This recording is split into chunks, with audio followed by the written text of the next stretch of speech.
Assalamualaikum warahmatullahi wabarakatuh. Perkenalkan, saya Rizky Awalia, NIM 70600117041. Video kali ini saya akan memperagakan bagaimana resusitasi pada neonatus.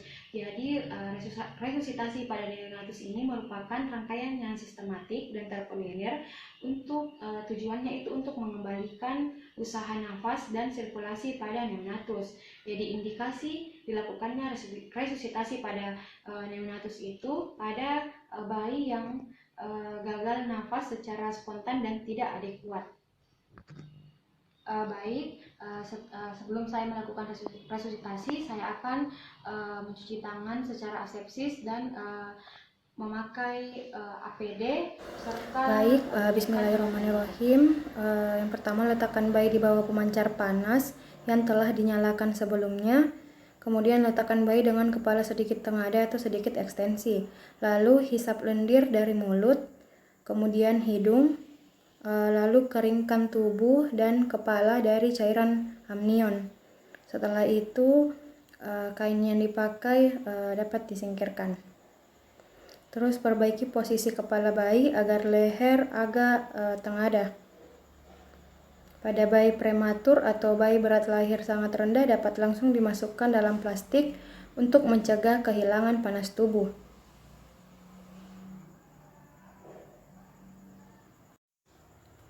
Lalu setelah dibuka jalan nafas, posisikan bayi terlentang, kepala posisi tengada, jangan melakukan ekstensi yang berlebihan.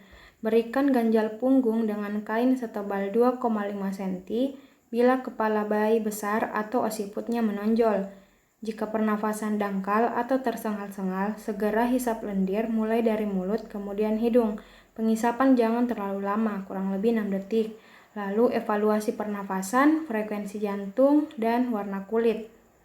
Jika ketuban keruh atau bercampur mekonium kental, bila bayi menunjukkan usaha nafas yang baik, tonus otot yang baik, dan frekuensi jantung lebih dari 100 kali per menit, Anda cukup membersihkan sekret dan mekonium dari mulut dan hidung dengan menggunakan balon penghisap yang biasa digunakan atau kateter penghisap berukuran 20F, 12F, atau 14F. Selanjutnya, rangsangan taktil dengan menepuk atau menyentil telapak kaki atau menggosok punggung, perut, dada, ekstremitas. Lalu setelah dievaluasi kondisi bayi, nilai pernapasan bayi dengan melihat pengembangan dada dan warna kulit, nilai denyut jantung, dan nilai warna kulit. Setelah evaluasi dan jika pernapasan tetap tersengal atau apnea setelah rangsangan singkat, segera berikan pernapasan buatan atau ventilasi tekanan positif mulai dengan FI fraksi oksigen 21%. Posisikan kepala bayi sedikit ekstensi atau ganjal bahu, lalu bersihkan sekret terlebih dahulu dan pastikan jalan nafas bersih. Lalu pasang pipa orofaring, letakkan sungkup di wajah bayi dengan rapat agar tidak bocor melalui sisi sungkup. Lalu berikan tekanan positif melalui back valve mask ambubek dengan lembut sambil melihat pengembangan dada bayi. Selanjutnya evaluasi lagi pernafasan dan denyut jantung secara simultan. Ventilasi tekanan positif yang efektif ditandai dengan pengembangan dada, peningkatan laju denyut jantung, dan peningkatan saturasi pada monitor saturasi. Langkah koreksi yang dilakukan agar FTV menjadi efektif adalah sebagai berikut. Reposisi sungkup mask agar perlekatan menjadi sempurna dan tidak bocor. Reposisi kepala menjadi posisi penghidung. Membersihkan lagi saluran nafas dari lendir yang menyumbat atau suction. Membuka mulut agar lebih terbuka. Menaikkan tekanan pressure puncak inspirasi secara bertahap namun tidak lebih dari 40 cm H2O dan lakukan pemasangan sungkup laring atau intubasi orotrakeal sebagai jalan akhir. Bila ventilasi tekanan positif tidak efektif, dapat dilakukan intubasi endotrakeal atau pemasangan sungkup laring dan tingkatkan pemberian oksigen menjadi 100%. Lalu indikasi untuk pijat jantung bila setelah 45-60 detik dilakukan FTP, Frekuensi jantung kurang dari 60 kali per menit. Diperlukan 2 orang, 1 orang yang melakukan pijat jantung dan 1 orang melakukan ventilasi. Dengan teknik frekuensi 1, 2, 3 pompa, 1 siklus kegiatan terdiri atas 3 kompresi dan 1 ventilasi. Setelah 45-60 detik kompresi dada dan ventilasi, periksa frekuensi jantung. Jika frekuensi jantung lebih dari 60 kali per menit, hentikan kompresi dan lanjutkan ventilasi dengan kecepatan 40-60 kali per menit. Kalau dia kurang dari 60 kali per menit, lakukan intubasi pada bayi. Jika belum dilakukan dan diberikan epinefrin, lebih disukai dengan cara intravena. Intubasi menyediakan cara yang lebih terpercaya untuk melanjutkan ventilasi.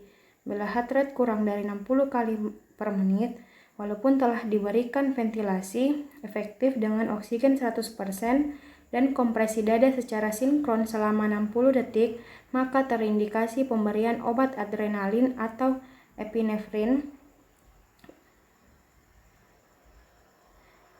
Konsentrasi adrenalin atau epinefrin yang direkomendasikan adalah 1:10.000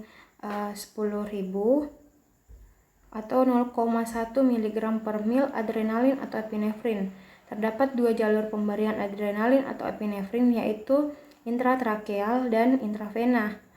Pada kasus ini saya memberikan dengan cara intratrakeal.